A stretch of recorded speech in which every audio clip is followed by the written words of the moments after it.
राधे राधे मेरे प्यारे भाइयों बहनों माताओं व बंधुओं, संस्कार की बातें चैनल में आपका स्वागत है।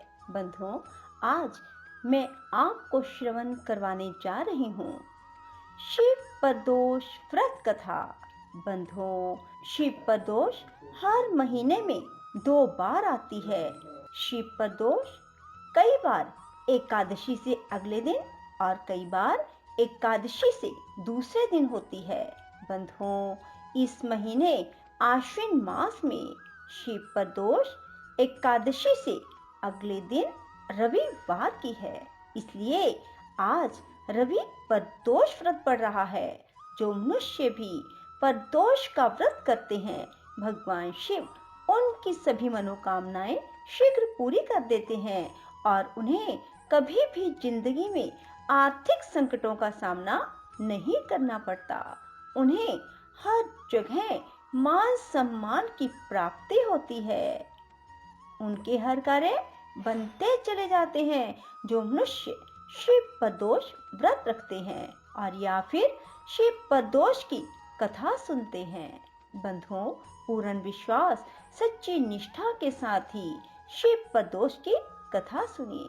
बंधुओं, यदि आपने YouTube चैनल संस्कार की बातें अब तक सब्सक्राइब नहीं किया तो अवश्य करें, ताकि आप ज्ञानवर्धक कथाओं को सुनते रहें। बंधुओं, बेल आइकन अवश्य दबाएं। बोलो शिव शंकर भोलेनाथ की जय हो। यदि प्रदोष व्रत सोमवार को आए तो सोम प्रदोष व्रत कहलाता है।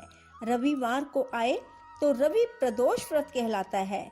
और यदि प्रदोष व्रत शनिवार को आए तो शनि प्रदोष व्रत कहलाता है। इसी तरह जिस वार को प्रदोष हो वही प्रदोष व्रत कहलाता। आपको मैं एक बात और बताना चाहती हूँ कि जो भी अविवाहित लड़के या लड़की प्रदोष व्रत करते हैं, तो मैं दावे से कहती हूँ कि 5 प्रदोष व्रत करते करते ही उनकी शादी हो जाती है। दोस्तों, यदि प्रदोष व्रत करने से आपकी शादी पक्की हो जाती है तो शादी से पहले माँ पार्वती को चुनरी और श्रृंगार का सामान जरूर चढ़ाएं। प्रदोष व्रत कैसे करें?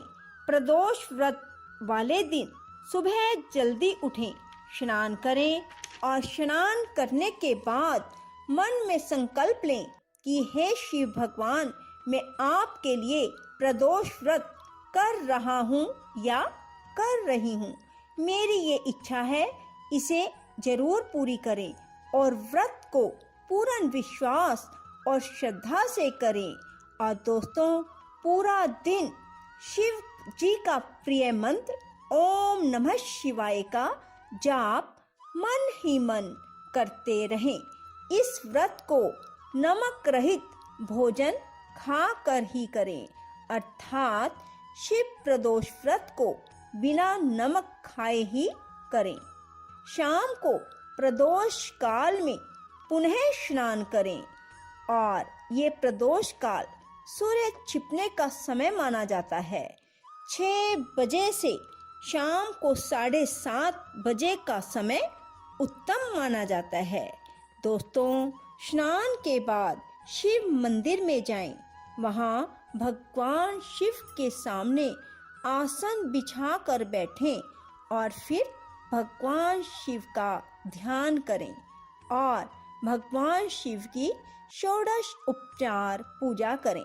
सबसे पहले गंगा जल मिला हुआ जल भगवान शिव को चढ़ाएं और फिर गाय का दूध चढ़ाएं।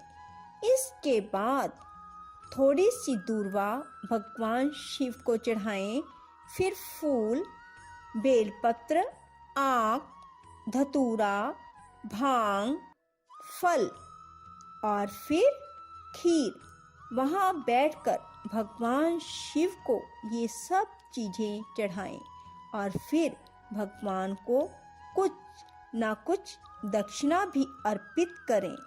इसके बाद कथा सुने और फिर भगवान शिव की कपूर से आरती उतारें।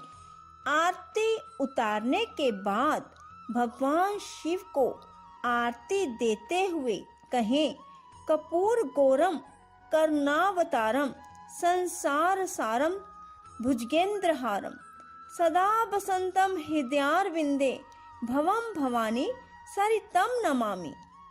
फिर हाथ में जल लेकर भगवान से प्रार्थना करें कि हे भोलेनाथ, आपकी जो पूजा अर्चना की सब आपके अर्पण।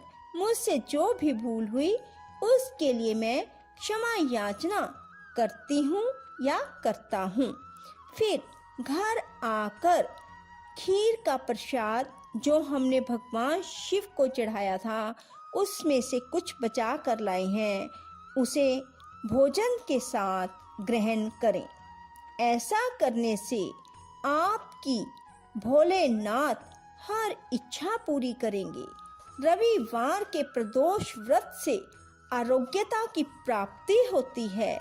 जो मनुष्य रवि प्रदोष उसे स्वास्थ्य संबंधी सभी परेशानियों से निजात मिल जाती है, अर्थात छुटकारा मिल जाता है और वह मनुष्य हमेशा के लिए निरोगी रहता है।